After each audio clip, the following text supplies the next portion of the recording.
Hola, bienvenidos a 8000 kilómetros podcast, episodio 7, 8, no recuerdo honestamente, lo siento. Pero bueno, en este episodio nos acompañó un invitado que en lo personal es muy especial porque es una persona que se ha dedicado a prácticamente estar de gira con artistas importantes como Opeth, Meshuggah, Dimmu Borgir, Dismember, que son bandas de metal icónicas en América Latina, en México son demasiado importantes y todos los hemos visto en estos festivales masivos y ya prácticamente tureado alrededor del mundo. Es Olle Sandqvist y fue un honor tenerlo aquí. Entonces, muchachos, ¿qué les pareció? A mí lo que más me gustó de hablar con Olle fue, primero, que es una persona muy pies a la tierra, muy tranquilo. Se contagia esa vibra de poder hablar en un lugar de amigos y más que nada lo que compartió con nosotros, su experiencia de haber tureado con bandas internacionales como Opeth, Meshuggah. Y también lo que más rescato es tanto el conocimiento de cómo sabe, cómo está avanzando la tecnología y cómo él tiene que adaptarse, pero a la vez en base a lo que los artistas, ¿no? Porque hay algunos que son muy a la vieja escuela, que prefieren tener su equipo grande y sonidoso y fuerte, y hay otros artistas que prefieren transicionar a lo que es el equipo digital. Entonces, que nos haya compartido esa experiencia es lo que yo, en lo personal, como guitarrista aficionado, rescato. Para mí, los grandes highlights, o sea, el capítulo en sí creo que estuvo muy bueno, muy conciso. Pero de los grandes highlights creo que es todo lo que hablamos de sonido, en el fondo, cuando él habla de que llega a ciertos venues con frecuencias problemáticas, cómo enfrenta eso. Creo que hay mucho que aprender de eso y creo que es bien práctico, sobre todo para la gente que nos escuche, que tenga bandas emergentes, etcétera. Creo que se aprende mucho de qué buscar, qué mirar, cosas que son importantes, cómo enfrenta el sonidista muchas veces las mezclas en los distintos venues. Creo que eso es algo súper práctico, súper a la tierra, viniendo de él, que ha tureado con Opeth, con bandas gigantescas. O sea, nada, gran personaje, humildad pura y nada más que agradecerle nuevamente por haber venido. Así que eso. Bueno, yo me quedo con la capacidad que él tiene, como estaba diciendo Eric, es un personaje muy tranquilo, pero es una tranquilidad diferente, es una tranquilidad que está dispuesta y está lista a cualquier cosa de lo que se venga, porque hay ciertas cosas que él entiende como un ingeniero de sonido que no están en su control y él tiene que solucionarlas ahí en el momento. Entonces es una persona que tiene esa percepción clara. Yo agradezco esos tipos de tips que son un poquito más técnicos y estoy seguro que cualquier otra persona que puede escuchar esto los puede también agradecer porque pueden llegar a ser life hacks que pueden llegar a hacer la diferencia en un show y pueden hacer la vida de un live sound engineer mucho más suave, mucho más tranquila y cómoda. Entonces esas son las dos cosas primordiales que a mí más me marcaron. Entonces, muchachos, disfrútenlo de las manos, de la voz, de la experiencia que ha mezclado en salas como Sydney Opera House y que les guste. Welcome everyone to 8000 kilometers, 8000 kilometers podcast. Today we are happy, anxious and excited because we have a special guest, Olle. Olle, how are you? I'm good. Thank you. How are you guys? Good. Amazing. Now Excited with you here. as well. We are ready to headbang a little bit. That's the exciting part. Yeah, it's been a while. And first, I wanted to ask you, because this is a really interesting kind of personal question, because you have worked in the music industry for a while, and what is it about metal music that made you focus on that genre to start with? The thing is that when I started out working as a sound engineer, I didn't necessarily... I mean, I grew up listening to heavy metal, of course, but I didn't necessarily work with metal when I started out. But once I started doing more touring work, because if you love a certain genre, you tend to gravitate towards that. And once you start working for a specific type of bands, that tends to be the bands that contact you for future tours and stuff like that. So it's more like, I still enjoy doing other types of music, other genres, but like I said, I mean, you tend to be sort of same as actors get typecasted. Once you've been in a horror movie, you tend to be a horror movie actor. It's the same with the people who in the touring business. Once you work in a certain genre, you tend to be sort of typecast for that. Yeah, and how was your start in the music industry? How did you start your career as a live audio engineer? And what was your first experience mixing a live show? As most people, I started out like playing in bands when I was younger, of course. And, I was one of those guys that really enjoyed playing in bands, but I didn't have the tenacity to get really good at an instrument. But I still, dreamed about touring. So hence I gravitated towards sound. But sort of, like I said, I started out doing, like, when I started out, I started doing sound, helping out friends' bands in small clubs and stuff like that, just to learn. Because like a lot of other things, it's basically the more you do it, the better you get, or you continuously learn new stuff and. But when I started out and actually doing it for a living, I worked as a house engineer here in Stockholm, Sweden, for a jazz venue, mainly a jazz venue. And I'm not a huge jazz person, but it gave me the opportunity to sit behind a mixing desk for 5 nights a week. And, and that's, like I said, the more you do something, the more you learn. And even though it's a completely different genre than what you listen to, you always learn something, So, like I said, my first job, I worked for a good number of years as a house engineer for mainly a jazz venue, but they later added on like a rock club, so I got to do some rock as well. But I did everything from conferences and it was all matter of styles and everything. That's nice. And now that you have years of experience as a front of house, touring around the world and working on different types of venues, what are the fundamentals you'll say one must have to do the job right? And what's the hardest part to master? Well, nobody ever masters doing sound, because that's the joy and the horror of it, is that you're in a different venue every day, which means that every day is different. Like I said, you learn new things all the time, but you never you never fully learn something. So it's new challenges every day. Some days are great and easy, some days are really hard. So, and it's also down to, like I said, depending on because a venue can be great for one person with an acoustic guitar, but put a death metal band in there and you're going to have a nightmare of a day. So that part is always challenging. But other than that, the hardest thing about touring is, I always say that my job is 15% technical knowledge, and the rest is just social skills and being able to live in close proximity to other people for long periods of time.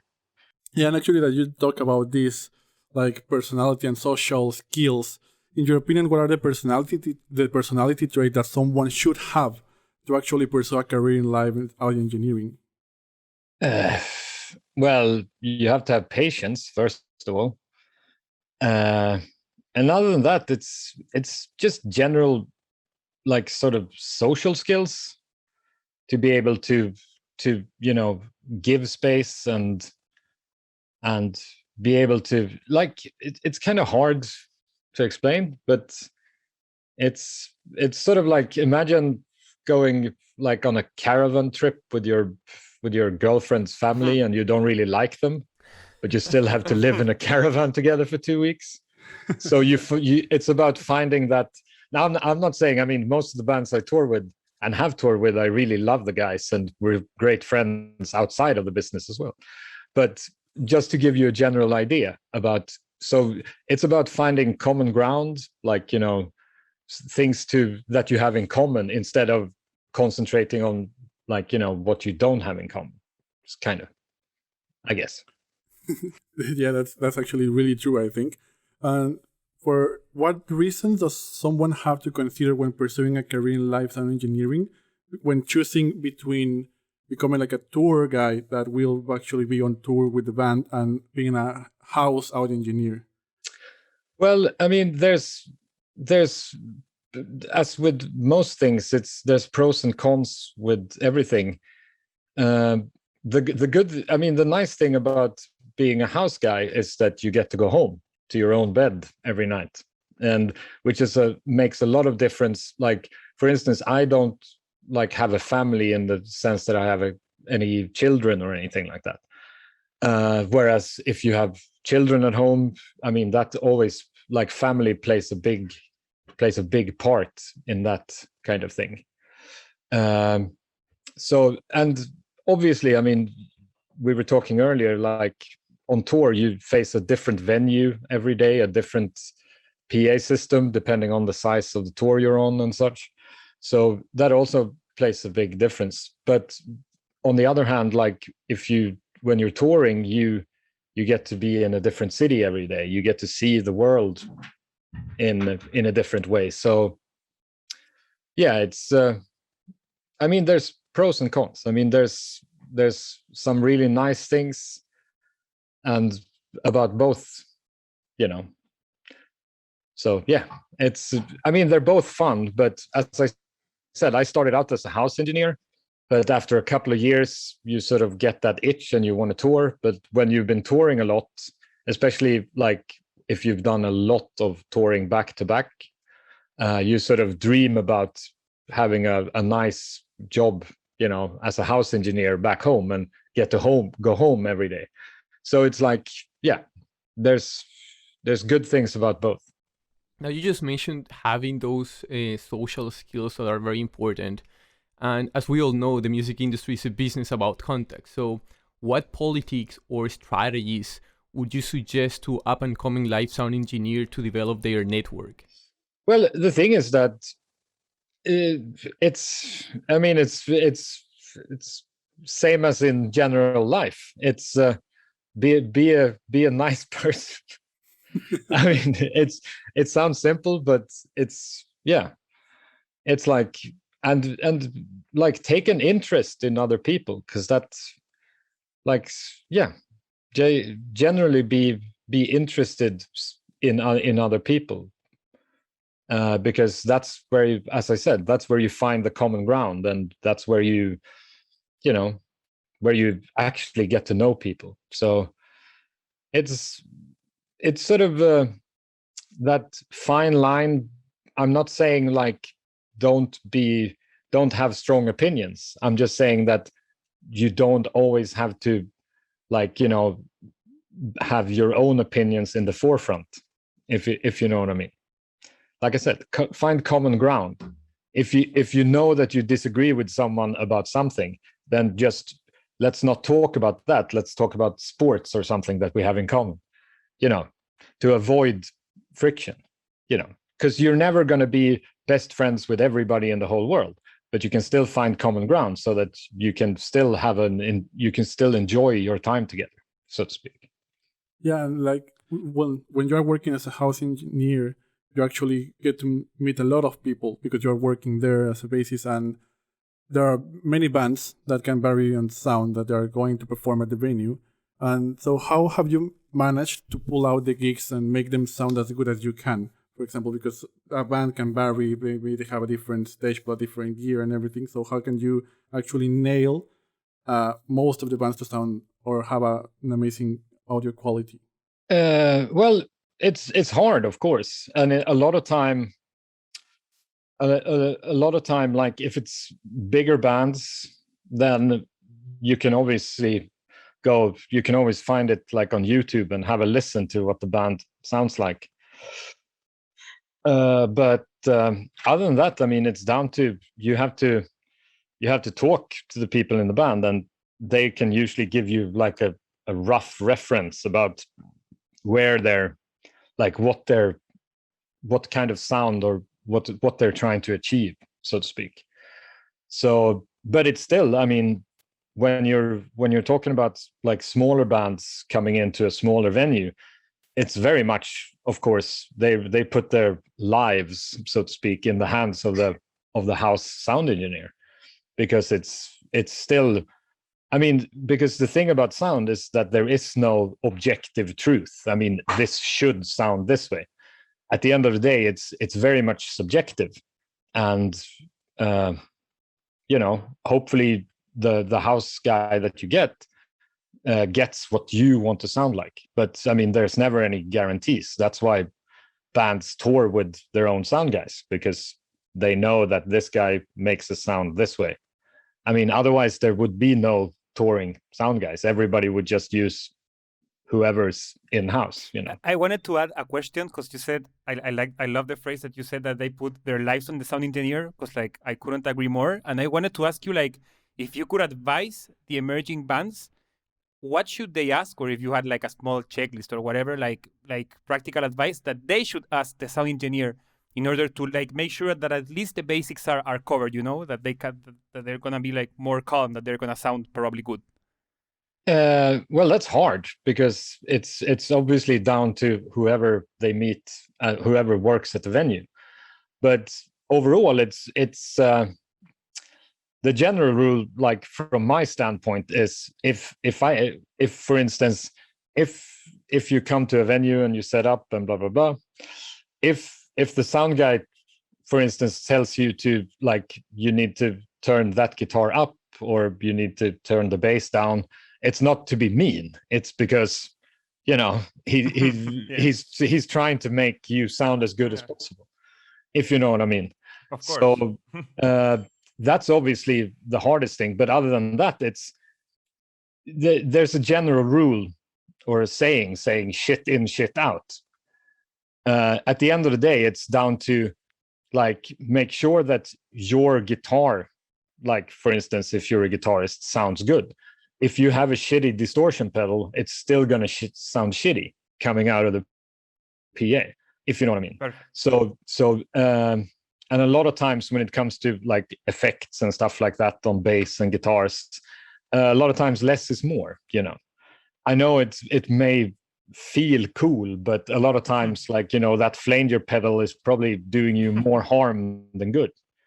So basically, as long as if you sound good as a band, and sound like, you have a good, like, your band is basically mixed within itself, then you basically can't fail, because then you come to a scenario like a lot of bands like that I've toured with. A lot of times it's almost like if you're in a really nice venue, you almost only have to push up the faders, because the band sounds so good in itself that you don't really have to do any work to it.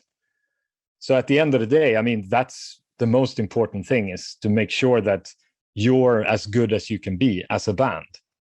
Then obviously, I mean, you're always going to have instances when somebody can fuck you over sound wise, but at the end of the day, I mean, you can't escape that.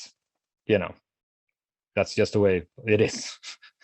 Yeah, I totally agree. We all had experience about some bands and some our engineers, but like now talking about more into the tour world.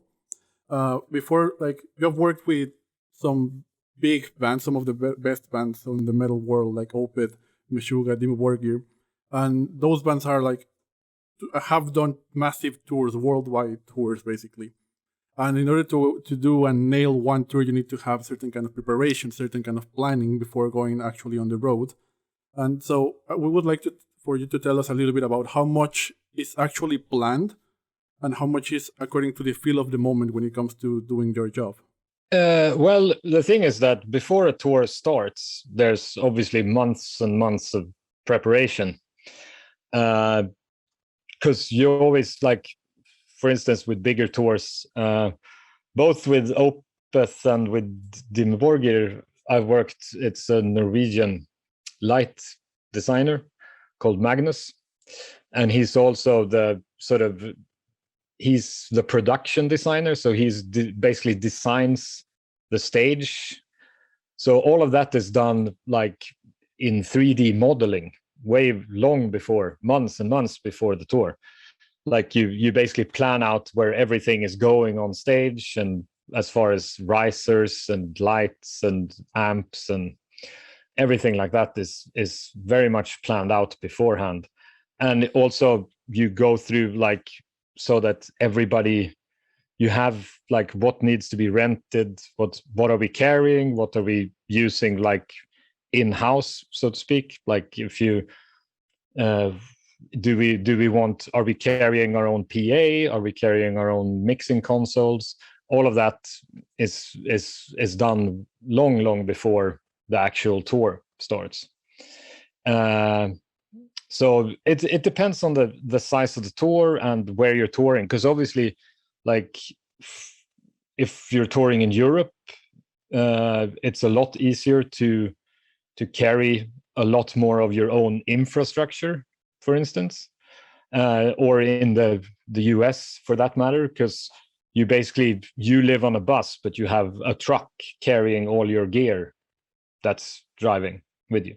Whereas when you're playing, for instance, around South or Latin America or Asia, you have to fly in between every show. So obviously you try and take as much as you can with you, but at the same time you're flying every day, so there's a limit to how much gear you can bring.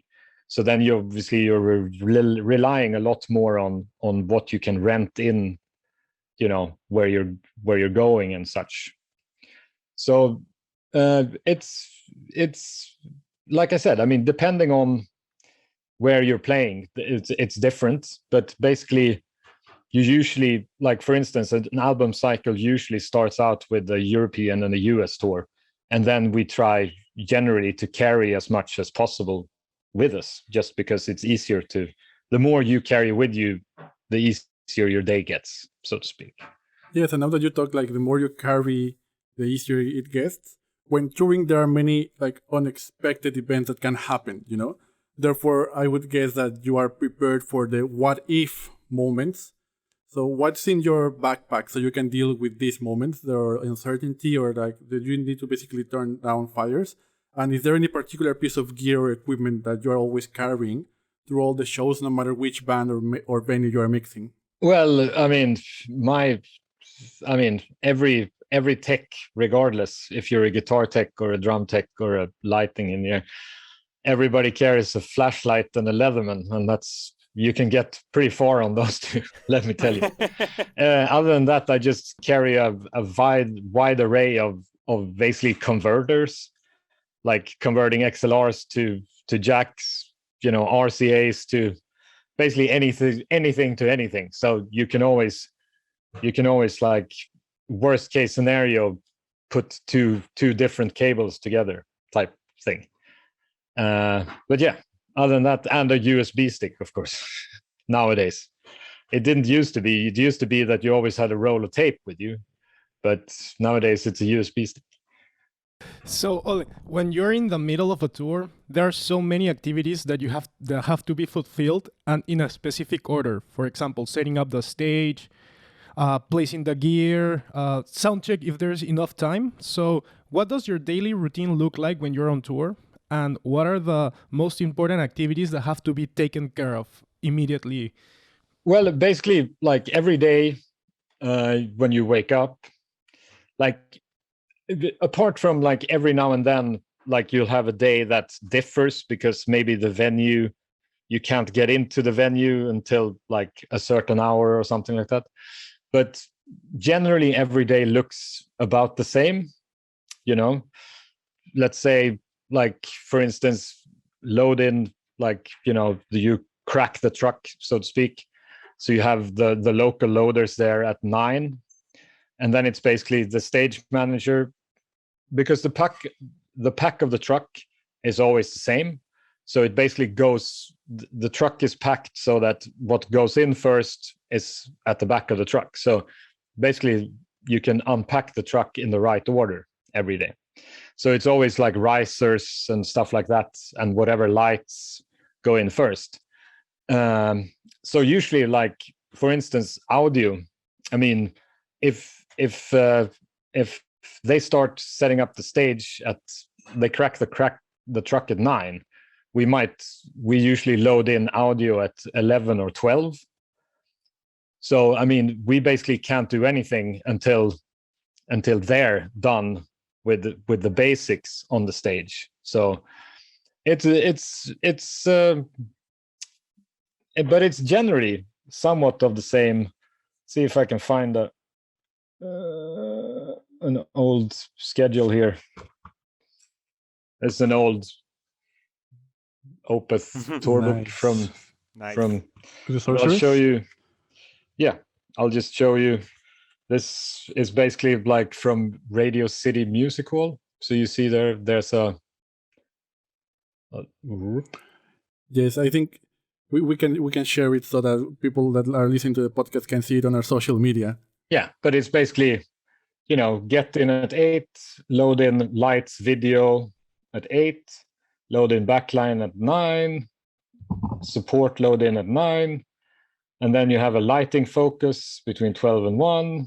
We do a line check between 2 and 2:30, and we have a sound check between 2:30 and 3:30, and so on. And then it's doors, support band when we're on stage, curfew, which means that we have to be done, like you're not allowed to make noise after that. And then obviously a bus call when the bus is rolling to the next show, which is always good to know, because people usually have friends coming out to the show, so they want to go for a drink somewhere afterwards. It's always good to know when bus call is, because trust me, bus will leave, and it's up to you to get to the next city if you miss it. That's hilarious. And now that we started talking a little bit about preparing the gear and everything, it's common that some mixing engineers carry with them like different types of microphones for different purposes and life hacks they have discovered or they have been told. So which are the mics that you carry or that are your preferences that for you make a huge difference? Well, I mean, the thing is that it's one of those like, because I do a lot of rock music, I tend to use quite generic, mics. For a lot of bands like that I tour with, I've just basically spec'd what I want, so the band buys it. Some bands are obviously sponsored by a mic company, and then you use those microphones. But I'm not that picky. I can work with generally everything, as long as it's not something crazy, But nowadays, I mean, like, there's very few microphones that don't sound good. So, I mean, in a live setting, I mean, the microphone can make a difference, absolutely. But at the same time, I mean, it's still going through like a lot of processing and out through a PA into a room. So at the end of the day, it's not making as much difference as, for instance, if you're recording in a studio, then the microphone makes a big difference. But at the same time, it's down to the differences in genres and stuff. If you have a very quiet show, then the choice of vocal microphone can make a much bigger difference as opposed to like somebody who's just screaming into a microphone, for instance. So, and also the room makes a lot of difference there. But for instance, for Opeth that I tour the most with, I use a lot of Shures, like 57s, just the normal, like the Sennheisers for guitars, Sennheisers, and a mix of Sennheisers and Shures for the drums. We use the Sennheisers for the vocals. We used to, when I started working with Opeth, we used Shures, but we switched to Sennheisers when they switched over to in-ears, because they're a bit more open in the sound, so it makes it easier, like singing wise.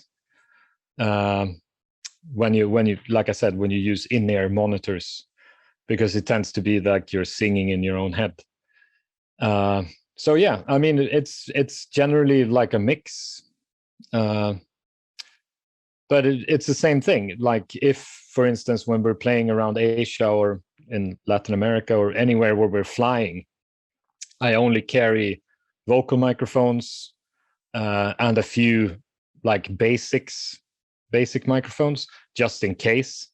Otherwise, we just rely on what we can. I mean, we spec what we want to have. But for instance, if you're playing in China and they don't have a Shure Beta 52, then you'll just have to live without it. You make the best of it. Yes, and touring is a work that is basically that works on cycles. Every tour happens when there's an album release, so you go on the road, promote it, come back. And when on tour, there are different kinds of audiences for every show. There are people that kind of prefer a show that sounds exactly the same as the album, for example, and there are people that actually prefer like this live sound. For you, which one is the most important? Or do you prefer to try to recreate the sound of an album, or try to recreate the sound of the band on every gig? Well, that's very much dependent on the band and the material, because it's a big difference. Because for instance, when you tour with some bands, they go through a lot of work to basically, replicate, for instance, the exact guitar sound that from the recording, which is easy nowadays with your emulators and your Kempers and such. You can basically mimic exactly the guitar sound. And for instance, if you use backtracks and keyboards, they obviously sound the same. So then it's easier to sort of make it sound exactly like the album, if you will. Whereas a lot of bands, for instance, in the studio, they will play around with different amps, different guitars. They might play Stratocasters in the studio, but then they play Les Pauls or PRSs or something on stage. So obviously it's not going to be the same. So then it's more about getting the feel of the songs and getting the feel of how the band plays the songs, if you know what I mean. So yeah, it's different from band to band, but that's also one of those. A lot of bands know what they want. They're very aware of the fact that we're not gonna sound exactly like on album, but it's the same as a lot of bands might not play the songs exactly like on the albums, because when you're in the studio, it's easy to sort of to have a song structure in a certain way, whereas in live, when you have to tune in between two parts, you might need a longer break, for instance. So you need to put in a little piano, 4 bars of piano in between, just to give the guitarists time to tune their guitars. So I mean, a lot of that comes into play as well. But it depends on the music and the band, really. And now that you're saying that it depends on the music and the band, it's known that Michael, the lead singer for Opeth, is super focused and passionate about audio and music composition, So how do you work along with him and the band on getting prepared for upcoming concerts to have that nice sound that he or the band is looking for? He tends to have a lot of sort of input on what his vision of how they're supposed to sound. But they're a classic example of a band that don't necessarily want to mimic exactly the sound from an album when they play it live, because they want to be a live band. That's why they never use any backtracks or click tracks, or it's all if the 5 of them can't produce this sound on stage, then it's not going to be in the concert, if you know what I mean. So it's a lot of, plus I mean, it's a lot of discussions, and a lot of times at the beginning of an album cycle, at the beginning of the tour, we usually have production rehearsals when you go through, you see that all the video stuff is working and everything. You play through the set, and people can have input, what works, what's not working, and it's generally it's just and through a tour, it's like an ongoing discussion, so to speak, or discussion it's an ongoing conversation about. But that's why it's important. It's sort of give and take, because at the same time what's possible to do, whereas an artist might come and say, I want this to sound like that. And at the end of the day, you're the one responsible for saying, I'm sorry, but that's actually impossible. That's just the laws of physics. I'm sorry. But it's important to have like an open dialogue. And same thing is like to not take things personally. Like it's not, a personal affront that somebody has an opinion about something. It's a discussion. It's give and take. I know that you mentioned all the things that happen before the show. When the show is on, like decisions have to be taken care of like at the moment. So the other day I found a phrase that I found very interesting, and it was like, monitoring your mix is an essential triage, defined as the process of sorting victims in a live performance to determine their musical priority in order to increase the number of survivors. What would you say about that statement is true? What would you say, nah, it's not like that?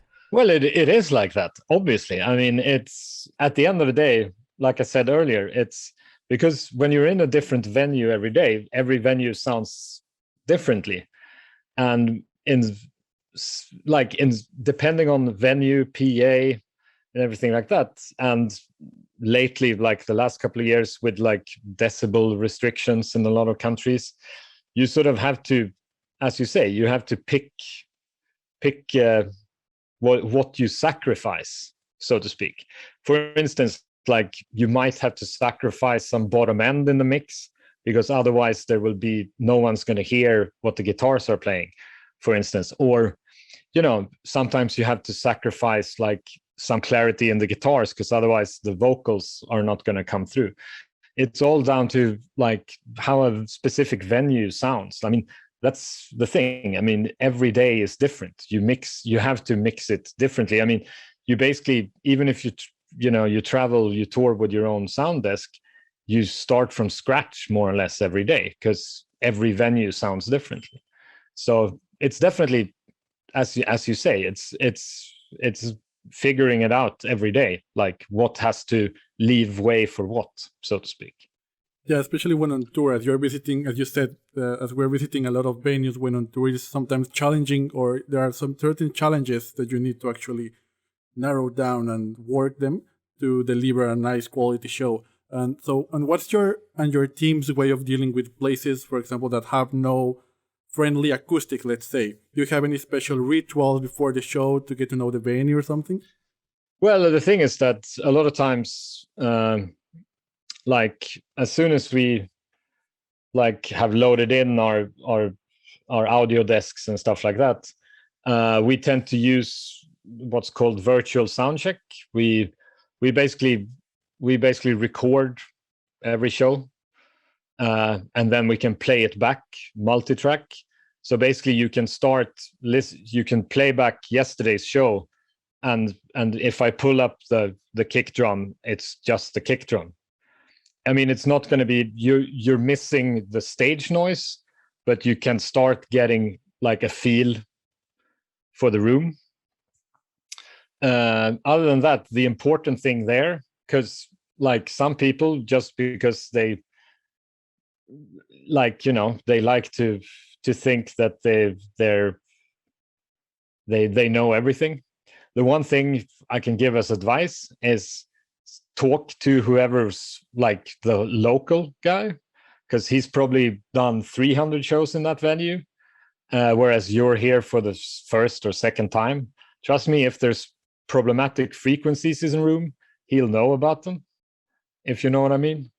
So don't underestimate the local guy. That's my biggest advice for touring. That is actually a great advice to know, because yeah, like, oh my god, yes. and for example, how do you deal with loud bands? How can we find this happy medium between what the musician wants and how the live audio engineer wants to mix? Because we all know, like, talking about this dealing and asking, that we can find really loud and stubborn artists, not only in metal, but like in all kinds of music. How do you deal with this? The easy answer is you basically, like, if the room allows it and the laws allow it, then you basically put your mix on Like, if one guitar is super loud, then you basically put your mix on that level, like of the level of that guitar. Otherwise, I mean, there's no easy way of doing it. I mean, you're screwed basically, because like I said, I mean, nowadays it gets less and less because people start using in-ears, and a lot of people use like campers and stuff like that, don't necessarily even have cabs on stage anymore. So that of course makes stages less noisy. But yeah, there's no easy way of getting around a loud stage except being loud yourself. I mean, I wish there was an easier way. I mean, depending on the room, I mean, you can try and, like face amps backwards, or trying to put them off stage and stuff like that. But at the end of the day, I mean, if you're dealing with, a guitarist that desperately need you basically do the best you can, but there's no easy way of getting around it. Shout out to Kerry King from Slayer. Just kidding. and sometimes when on tour, the artist or the band are like getting tired because like it's actually exhausting sometimes to be on tour. So sometimes it's real common to see that maybe one artist is not nailing it or on the top performance. So what can you do in order to help them when you see they're a little bit like maybe not performing as well as they usually do? Well, a lot of times, like, it's the same thing there. I mean, people will have that feeling like I'm not 100% today, and they will probably tell you beforehand, like, I'm going to be a bit wobbly today because I have a slight fever or whatever. So they'll usually come and tell you, like, make sure to like hide my backing vocals today, or put more reverb on it, because it's professionals. People are well aware, like, when they're, because you've been on the road for like 4 weeks. I mean, and like I said, I mean, you might have like a slight fever, or you're just not on the top of your game, but people are professionals and well aware. So they usually come and talk to you about it, like, beforehand. I think that you just mentioned all this is very cool, but I also was listening to what you said about the campers and how digital technology is being used nowadays. And sometimes, well, most of the times digital technology makes touring easier because it's less gear that can do more stuff. But also there's the challenge, not all the musicians always suit to those gears, especially the old-fashioned ones who prefer vintage amp heads or cabinets, or like you said, very loud sound in their stage. But from a front of house point of view, what has been the biggest challenge when dealing with these new technologies? I mean, it's very much different. Goes back to basically different bands, different like ways of looking at live, because like it's very different depending on what kind of music you play and what kind of sound you're going for. Some campers can be super good for some music, whereas for some music they can, as you were talking about, missing a bit of sort of balls, if you know what I mean. So it's very much different depending on bands. So it's like, for certain styles of music, they're super easy, as you said. I mean, for traveling, I mean, they're so easy, as opposed to having to, because that's a different thing as well. Because if you use, for instance, regular amps in any shape or form, then you have to rely on what you can rent if you're doing shows that you fly in between, because amp heads are too heavy to fly with. So at the end of the day, you're hoping that what you get from the rental company has been serviced and has good tubes in it. Like with the campers, you know exactly what you're going to get. So you take some of that sort of hazard out of the equation, but you might miss then something in your guitar sound. So it's the same thing as everything. It's pros and cons with everything, basically. And just to add something to that, from your perspective as a front of house, do you find any difference from digital equipment from analog when you see them live? Because a Kemper can have been tested through the real things and they sound very similar. Yeah. And it's the same thing as I was saying. It's very much down to the music and because like depending on the music and the band, some it can sound like perfect and sound exactly the same. I would think that I could tell the difference, for instance, if I went to see AC/DC and Agnes Young was playing through a Kemper or his old, Marshall Plexi head. I think I would probably hear the difference because it's down to the songs, down to the band, down to the actual guitar sound. So yeah, I think that in some cases they do the job perfectly, whereas in some cases you can probably tell the difference. But then again, I haven't toured with Kempers that much. So when I've toured with them, I really like them because they're super easy and they really work. Ole, and in all this context about talking like sound and room acoustics and everything, I wanted to ask you like, how much do decisions change regarding what you had planned once you arrive to the venue and you see, for example, because you talked about, for example, some frequencies that could be problematic in certain rooms. So those type of things, how like these things play a huge role, and sometimes you have to change completely what you had planned for the mix, like in your mind, or it's not so big of a deal. Well, it's definitely, I mean, it's like you said, it changes every day. And a lot of times, like, for instance, if we do, because we always do, like I said, a virtual sound check, and then we do a line check just as text before the band is allowed on stage whatsoever. And we tend to usually like to try and find any problem areas beforehand. So for instance, if there's a problem like with certain frequencies in a guitar or a bass or something that day, or a drum, then we try to deal with that while we're line checking it. Like, and usually we don't even, like, the band doesn't even have to know that you have done something with sound, because you're basically just cleaning up so that they perceive it as being like, less crowded, less muddy in the mix. But a lot of times it's easier to do that, as I said, like us, when we're just us techs, because then the band can just come on and play a few songs and be happy with it. So, but yeah, it's definitely different every day. It's one of those very much down to the room that you're in. Yeah, and I can imagine that there have been shows that where all goes smoothly, all is perfect. You just go in, plug in, all set, let's roll with it. And also there have been those shows where you basically saw things falling apart, going south. How were these horror stories, and what did you do to solve whatever needed to be solved, and what did you learn? Well, you learn that you don't want to do that venue again. No, but I mean, there's certain venues like around the world that I'm happy to have done because they're classic venues, but I don't necessarily want to do them again.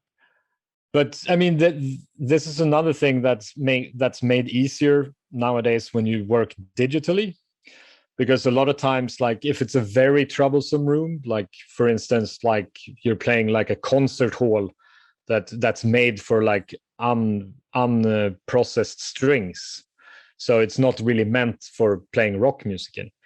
But with digital, because you have unlimited amounts of like channels and stuff like that, you can basically duplicate. I can have each microphone on like 3-4 channels, and then I can like have a completely different EQ for a softer song as compared to like something with heavy bass drums and stuff like that, just to counter the room as best you can. So you're basically doing a lot of basically switching which channel you have open for certain parts of certain songs, just because even though you want that bottom end in the kick drum for like a softer ballad type, if you have it on when somebody's doing double bass, it's just gonna basically sound like it's just gonna be a sea of bass. So that's made easier by digital, definitely, because you can, like I said, I mean, you can have your whole mix set up like 4 or 5 times, depending on for different songs. And like I said, some venues you don't need it, but some venues you definitely need it. Yes, and actually, like, because Opeth was the very first death metal band that performed in the Sydney Opera House. So as the sound engineer for that show, what was the most challenging and beautiful thing you experienced during that event? Well, it was a hectic day, very hectic and long days, work days. It's a classic case of, I'm really happy to have done it, but it's a very hard room because obviously it's meant for strings unmiked. But it's a classic case of having to basically have completely different mixes for different songs. And it's still like basically too much room really because that was like one of those anniversary shows where they played the whole Damnation album, which has a lot of double kick drums. So yeah, that was a challenge, definitely. But I'm really happy to have done it. I mean, it's a cool thing to sort of tick off the bucket list somehow. So it was fun, but it's a very hard room for rock. Whereas the softer stuff, like the ballad stuff, sounds really good in there, obviously. But yeah, happy to have done it. Let's not do it again. Oh, I hope you do. No, I'm just kidding. No, and also because you just talked a little bit about genres, because the Sydney Opera House was meant more for strings and stuff, because mixing audio for pop artists, orchestras, rap artists is kind of different. So when you're mixing live a metal band, what would you say are the most important aspects to highlight, and how do you make sure those actually shine? Well, it's kind of, it depends on the same thing. It depends on the music. Some, like even within metal, some metal is very driven by vocals, whereas some metal is very driven by the bass drums, whereas some metal is very driven by the guitars. So, but I mean, the main goal is basically to fit everything, obviously. But it's very much like, especially like if you're working, it can also change like within a set. Like for instance, if you're working with a band that's been around for 20 years or 30 years, for instance, songs from their earlier albums might be more driven by guitar, whereas songs from later albums might be more driven by vocals, or vice versa. And so it's definitely finding what works for a certain song or for a certain band. But generally it's down to finding where is the drive in the song, so to speak. What's, where's the punch, where's the meat of the music that you're mixing, because that's what like heavy metal and metal is about. You want that punch, in your chest, and it's about finding where does that punch come from in the songs that you're mixing. Yeah, and now talking more a little bit about surviving a tour, which is also another different challenge. Some people might think that metal tours or rock tours are wild. We have this level of sex, drugs, and rock and roll. But in real life, like, that doesn't really happen, or at least not that often, because if you do that, then basically you won't end up alive at the end of the tour. So how is it really to tour worldwide with a metal band, and what are the qualities that a band needs for you to be interested in working with them? Well, for me, it's one of those touring. Number one, if you want to work on tour, or if you want to be in anything sound wise, if you're not having a good time, it's not worth it. Stay at home, make the same amount of money. So if you're not having a good time, and if you're not enjoying the company of the people that you're traveling with, because they're basically your family for long periods of time, then it's not worth it.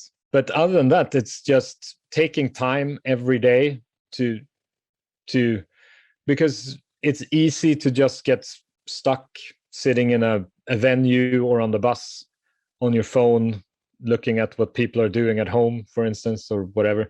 But yeah, basically taking the time every day to get out, go for walks, find something fun to do with, like, okay, I have 3 hours until I have to do something. Let's go for instance, with Opeth, we always, when we wake up in the morning, it's always finding like where are the record stores around here, because we go look for vinyl a lot and stuff. You do stuff like that. You go for coffee and you go flicking through, used records and just finding little normal things to do with your day that's not related to work, so to speak. Yeah, because I feel that having a good relationship between you and your teammates is fundamental to actually survive or have a good tour. And one of the possible challenges is that spending too much time with them, you can sometimes get exhausting. I mean, I've listened to songs that basically talk a little bit about how wild or how hard it can be to actually be like seeing the same faces all over again for months. So how do you balance this interaction with the crew that you are touring with?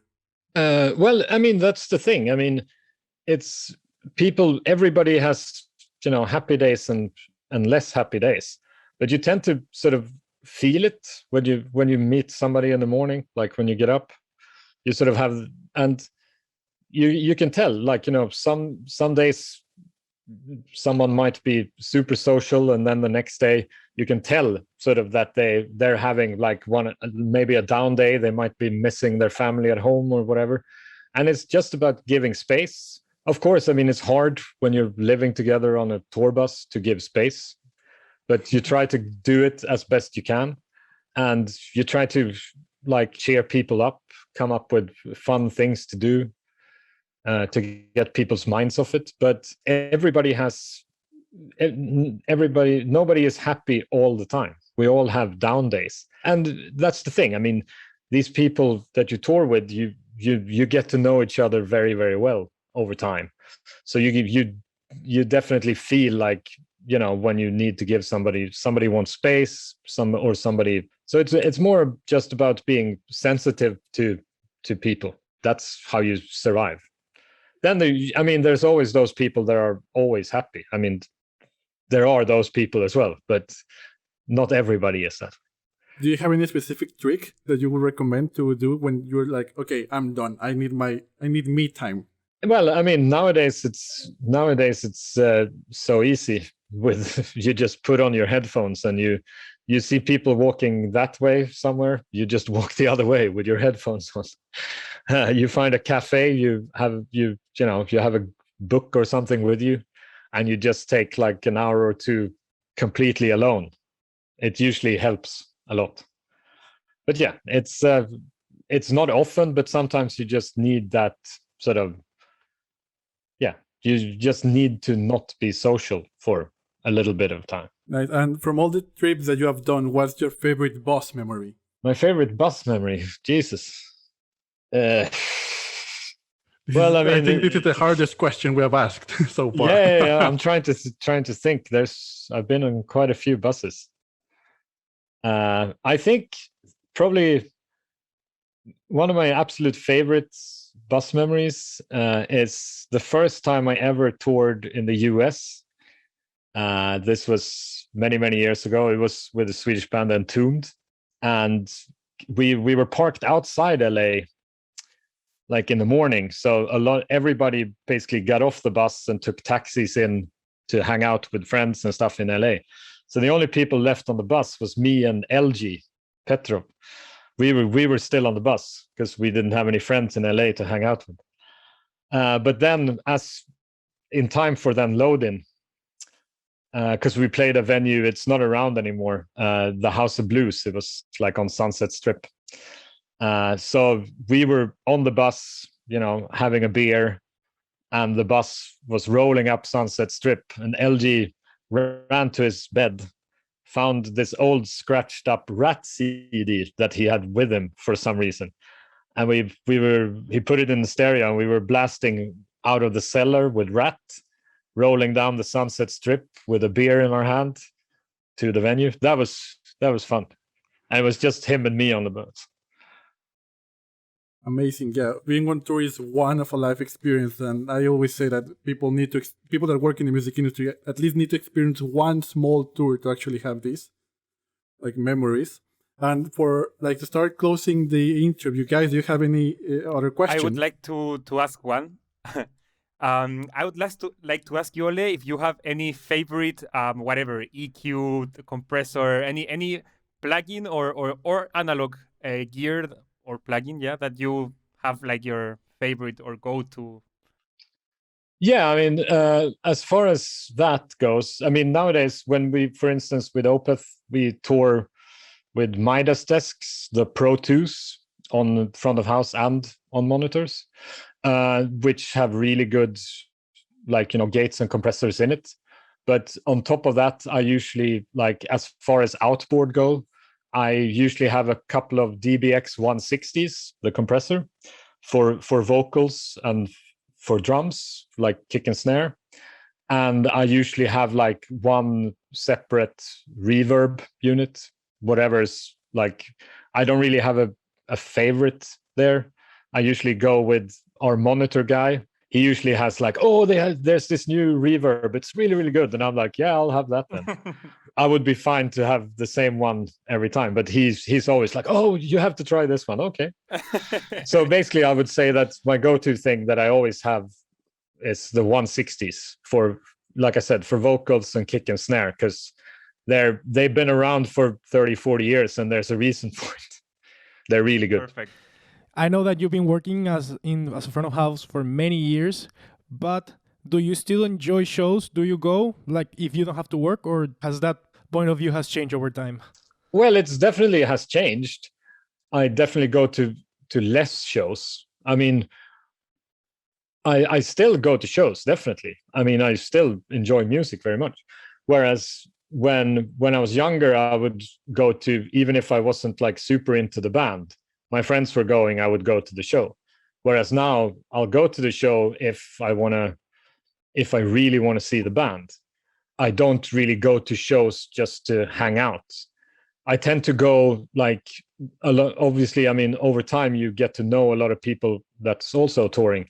So I'd rather go during the day and hang out with, like, for instance, if a band I've toured with is here playing in Stockholm, I'd rather go and have a cup of coffee and talk during the day, and then maybe not go to the show. So you get to go and hang out during the day, and then you don't necessarily have to be there in a crowded room watching the show, unless it's like a band that I really, really like. Okay, do you have, and of all these concerts that you have been, or on festivals, do you have one favorite festival? One favorite festival? That's also a hard one. There's some really good. I prefer like slightly smaller festivals, and I really like it when it's more of a variety. It's not generally like just a pop festival or a rock festival. Or the one that comes to mind is one. Now I can't even remember the name of it. It was in Tromsø in Norway, like northern Norway, and we were there for 2 days. I was there with Opeth, and right before Opeth, or right after Opeth, Patti Smith played, and it was really, really good. And the day before, when we got there, because we got there the day before, The Prodigy was playing. So, and it was like this, like a small festival right on the water, like on the ocean, and it was like this. Yeah, it was great. It was like nice, small, and a good variety of bands. It was super nice, and super nice weather as well. And if you could name one band to work with, which one would you choose? It can be like a past band or a contemporary band. Oh, that's a hard one. Because that's also the kind of thing. There's a lot of bands that I really, really love, and I've gone to see them, and they've been perfect live. So I wouldn't want to ruin them, But if I could pick one band throughout history that would have been cool to do, that's hard. I would probably say Goblin, but back in the 70s, like original Goblin would have been really fun. But then again, I mean, both nowadays, I mean, you have two Goblins, Goblin and Claudio Simonetti's Goblin, and they're both really good live. So I don't want to take anything away from that, but it would have been cool to do original Goblin back in the 70s. That's amazing. Well, Olle, thank you very much for being here. It was a pleasure. We really enjoyed it. And we have a lot of tips that our listeners will actually need to take note on, where to survive a tour and how to mix these amazing bands, because Opeth, Dimmu Borgir, Meshuggah, these bands that you have been working with are basically like gigantic in Latin America. Like, you have been there and you see how crazy fans can be. So we really appreciate for you to accept the invitation and being here. No worries. Thank you so much, Olle. No Thank worries. you, Olle. Hopefully we we'll appreciate it. Yes. This has Hopefully been we'll- amazing, Olle. Thank you so much. No worries. Hopefully we'll see each other on the road sooner rather than later. Oh, yes. Yeah, I cannot wait to go back on tour. Yes. Yeah, I hear you. Okay, thank you. Bye-bye. Bye. Bye, Olle. Bye. Take care.